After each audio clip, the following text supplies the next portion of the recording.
అనగనగా అది ద్వాపరయుగంలోని కాలం. మహాభారతం వనపర్వం ప్రకారం పాండవులు అరణ్యవాసంలో ఉన్నప్పుడు ధర్మరాజు తన కర్తవ్యం ధర్మం గురించి ఆందోళనకు లోనవుతాడు. అప్పుడు మార్కండేయ మహర్షి అక్కడకు వచ్చి ధర్మం యొక్క సారాన్ని వివరిస్తూ శిబి చక్రవర్తి కథను సోదాహరణంగా చెప్పే సందర్భంలోనిది కథనం.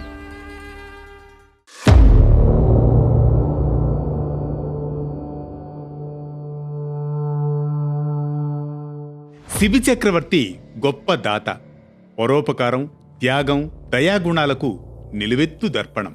ఆయన ఔదార్యం, దాన నిరతి గురించి స్వర్గంలోని ఇంద్రుడి వరకు వెళుతుంది ఆ వార్త. ఆ సమయంలో శిబి చక్రవర్తి కీర్తికి ఇంద్రుడు, యముడు పెట్టిన పరీక్షలో ఇంద్రుడు పావురంగా, యముడు డేగగా బయలుదేరుతారు పరీక్షించేందుకు. యముడు డేగ రూపం ధరించి ఇంద్రుడి రూపంలోని పావురాన్ని తరుముకు రావడంతో ఆ పావురం రాజభవనంలోని ఆస్థానంలో సాక్షాత్తు శిబి చక్రవర్తి భుజం మీద వాలుతుంది. నన్ను కాపాడండి మహారాజా, కాపాడండి, డేగబారి నుండి నన్ను కాపాడండి అంటుంది పావురం. రాజభవనంలోని ఆస్థానంలో కూర్చుని ఉన్న శిబి చక్రవర్తి భుజం మీద ఆ పావురం గజగజ వణుకుతూ ఉంటుంది. మహారాజా, నన్ను రక్షించండి, నన్ను ఒక డేగ తరుముకొస్తోంది, నన్ను చంపి తినేయాలని చూస్తోంది, దాని బారి నుంచి నన్ను ఎలాగైనా కాపాడండి, నాకు ప్రాణభిక్ష పెట్టండి మహారాజా అంటూ దీనంగా వేడుకుంటుంది. అప్పుడు శిబి చక్రవర్తి పావురాన్ని ప్రేమగా నిమురుతూ, పావురమా, నిన్ను కాపాడే బాధ్యత నాది, నీకు ఎవరి నుంచి ప్రమాదం రాదు అని హామీ ఇస్తాడు. పావురం మనసు కుదుటపడుతుంది. ఇంతలో అక్కడికి ఒక డేగ వస్తుంది. రాజుగారికి ఎదురుగా ఓ చోట వాలి పావురం వైపు కొరకరా చూస్తూ ఉంటుంది. పావురం భయంతో వణికిపోతూ ఉంటుంది. మహారాజా, ఈ పావురం నా ఆహారం, నా నుంచి తప్పించుకుని వచ్చి మీ శరణుజొచ్చింది, దయతో దానిని నా కోసం వదిలిపెట్టండి అంటుంది ఆ డేగ. అందుకు మహారాజు, ఈ పావురానికి నేను అభయమిచ్చాను, ఆడిన మాట తప్పను, అయినా నీకు మాత్రం అంత పట్టుదల ఎందుకు, దీన్ని వదిలి మరో ఆహారం వెతుక్కో అంటాడు శిబి చక్రవర్తి. రాజా, మీరు ధర్మప్రభువులు, న్యాయంగా ఆలోచించండి, నేను ఆకలితో ఉన్నాను, ఈ పావురం దొరికినట్లే దొరికి తప్పించుకు పారిపోయి మీ దగ్గరకొచ్చింది. నోటి ముందరి ఆహారాన్ని తీసివేయడం ధర్మం కాదని మీకు తెలుసుగా, అది మహాపాపం కూడా. నా కోరికేమీ అన్యాయమైంది కాదే, పావురాలను డేగల తినడం సహజమే కదా, ఇప్పుడు ఈ ఆహారం లేకపోతే నేను ఆకలితో మరణిస్తాను, కనుక నా ఆహారాన్ని నాకు విడిచిపెట్టండి అంటుంది డేగ.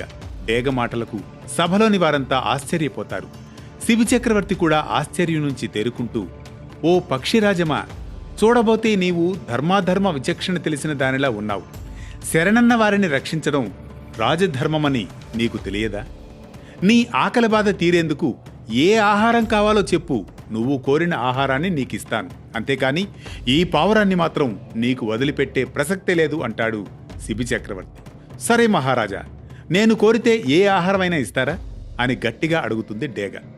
నిరభ్యంతరంగా, అలాగైతే మహారాజా, నీ శరీరంలో ఈ పావురమంత మాంసాన్ని కోసి ఇవ్వు అంటుంది డేగ. శిబి చక్రవర్తి అందుకు నవ్వుతూ సమ్మతిస్తూ, అలాగే, నీకు సంతోషం కలిగించడం కంటే నాకేం కావాలి అని అప్పటికప్పుడు ఒక కత్తి, త్రాసు సభలో తెప్పిస్తాడు. సభికులందరూ నిశ్చేష్టులవుతారు. శిబి చక్రవర్తి ఆ పదునైన కత్తిని తీసుకుంటాడు. తన శరీరంలోని తొడ నుంచి మాంసాన్ని కోసి త్రాసులో వేస్తాడు. పావురం బరువుకు అది సరితూగదు. సరే, మళ్లీ కొంత మాంసం కోసివేస్తాడు. ఆశ్చర్యం, అప్పటికీ సరితూగదు. మరికొంత ఇలా తన శరీరంలోని దాదాపు సగభాగం మాంసాన్ని కోసి త్రాసులో వేస్తున్నా ప్రయోజనం లేకపోతుంది. కాని మహారాజులో మాత్రం సంకోచం కనిపించదు. అది చూడలేక సభలోని వారంతా కళ్ళు మూసుకుంటారు. రాజుగారి శరీరం రక్తం ఓడుతూ ఉంటుంది. చివరకు ఇక చేసేది లేక తానే వెళ్లి పళ్ళెంలో కూర్చుంటాడు. తనను తానే దానంగా సమర్పించుకుంటాడు. అప్పుడు ప్రత్యక్షమవుతారు ఆ సభలో ఇంద్రుడు, యమధర్మరాజు. మహారాజా, నీ దానగుణం నిరుపమానమైనది. నీ వంటి పరోపకార సంపన్నుడు, దయాశీలి, ఆపదలో రక్షించే రక్షకులు ఇంతవరకు ఈ పొడమిపై పుట్టలేదు. నీ ఔదార్యాన్ని పరీక్షించేందుకు పెట్టిన పరీక్షలో నీవే నెగ్గావు. మేము శిరస్సు వంచుతున్నాము. ఆ చంద్రతారార్కం నీ కీర్తి చిరస్థాయిగా వర్ధిల్లుతుంది అని ఆశీర్వదించి ఆయనకు మళ్లీ తేజోరూపం ప్రసాదిస్తారు ఇంద్రుడు, యమధర్మరాజు. శిబి చక్రవర్తి కథనం నేటి యువతకిచ్చే స్ఫూర్తి ఒకటే: దయ, ధర్మం, నీతి, నిజాయితీ కలిగి శరణు కోరిన వారిని రక్షిస్తూ పరహితం కోసం పనిచేస్తే అదే సత్సమాజమవుతుందని. మరో స్ఫూర్తిదాయక కథనంతో అనగనగాలో మళ్లీ కలుసుకునేంత వరకు ఫాలో అవుతూనే ఉండండి వేటూ న్యూస్.